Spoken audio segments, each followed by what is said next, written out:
तो आज हम फिर से राज और अमित की बातचीत पर लौट रहे हैं। दो दोस्त हैं।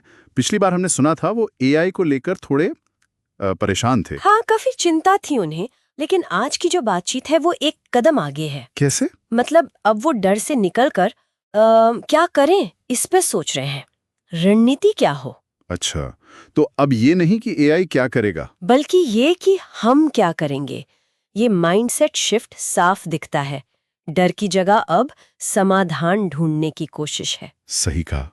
तो बातचीत शुरू होती है। राज वही अपनी चिंता दोहराते हैं कि भाई एआई तो आ गया है और ये कहीं जाने वाला नहीं। हाँ, ये तो सच है। पर अमित का जवाब बड़ा दिलचस्प है। वो कहते हैं एआई तो अपना काम कर रहा है, सवाल ये है कि हम क्या कर रहे हैं। ओह, ये तो पूरी बात ही पलट दी उन्होंने। बिल्कुल, यहीं से नजरिया बदल जाता है। अमित मानते हैं हाँ, डर लगता है, ये स्वाभाविक है, पर वो इसे एक खेल की तरह देख रहे हैं। खेल? कैसा खेल? उनका कहना है कि जिसे ये खेल समझ आ गया वो फिर डरता नहीं, वो सीखना शुरू कर देता है। और ये खेल है एआई टूल्स इस्तेमाल करने का। अच्छा। और तेजी से बदलने का, मतलब अडेप्ट करने का, और सबसे जरूरी अपना एक खास तरीका, एक यूनिक एंगल ढूंढने का। हाँ, ये यूनिक एंगल वाली बात जरूरी है। और अमित ने सिर्फ कहा नहीं, उन्होंने खुद करके दिखाया है। हाँ, उनका अपना उदाहरण बहुत अच्छा है। उन्होंने सोचा कि मेरे पास ऐसा क्या है जो एआई के पास नहीं। क्या मिला उन्हें? वही मानवीय चीजें, इमोशन, आवाज, कल्पना और जुगाड़। हाँ जुगाड़, ये तो हम भारतीयों का सुपर पावर है। वही तो इन सबको मिलाकर उन्होंने फ्रीलांसिंग शुरू की, वॉइस ओवर, कंटेंट राइटिंग, और एआई टूल से मदद भी ली। मतलब एआई से लड़ना नहीं? नहीं, बिल्कुल नहीं, उसके साथ मिलकर काम करना। अमित की सलाह बहुत अच्छी है। एआई को अपना एम्प्लॉय समझो, एम्प्लॉय, कंपटीशन नहीं। हाँ, कंपटीशन नहीं।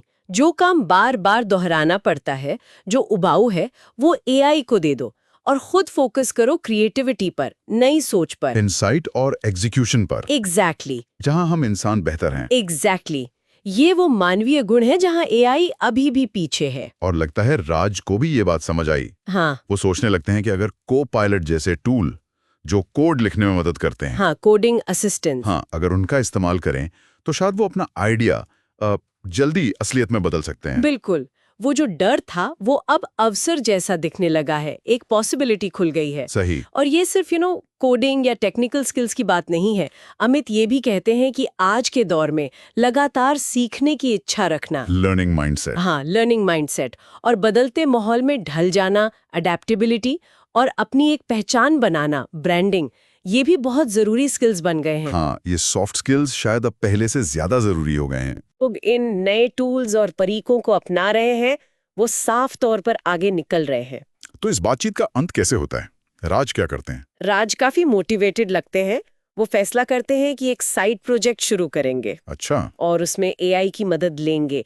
ये दिखाता है कि कैसे एक सही नजरिया डर को पीछे छोड़कर आपको एक्शन लेने पर मजबूर कर सकता है। ये हुई ना बात, एक्शन लेना जरूरी है। और अमित की आखिरी बात है, वो तो बिल्कुल गांठ बांधने वाली है। क्या? वो कहते हैं एआई टूल्स रफ्तार तो बढ़ा सकते हैं, पर दिशा हमें ही चुननी पड़ेगी। वाह, बहुत गहरी बात है। मतलब टेक्नोलॉजी कितनी भी एडवांस हो जाए, हाँ, आखिरकार कंट्रोल, इरादा, मकसद, वो तो इंसान के हाथ में ही है। तो इस पूरी चर्चा से जो बात निकल कर आती है वो ये है कि एआई के इस दौर में सिर्फ सरवाइव करना काफी नहीं है। नहीं, बिल्कुल नहीं।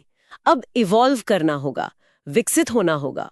और उसके लिए अपनी सोच को बदलना होगा, डर से अवसर की तरफ देखना होगा, और एआई को एक साथी की तरह, एक टूल की तरह इस्तेमाल करना सीखना होगा। हाँ, और अंत में ये कहानी हमें एक बड़े सवाल पर लाकर छोड़ देती है। जैसा नरेटर ने कहा कि सवाल ये नहीं कि एआई हमारी नौकरी लेगा या नहीं। हाँ, सवाल ये है कि क्या हम, जो नए रोल्स आ रहे हैं, जो नई भूमिकाएं बन रही हैं, क्या हम उनके लिए तैयार हैं? ये सोचने वाली बात है। और सबसे जरूरी सवाल जो शायद हर किसी को खुद से पूछना चाहिए, मेरा अगला कदम क्या होगा? What's my next step?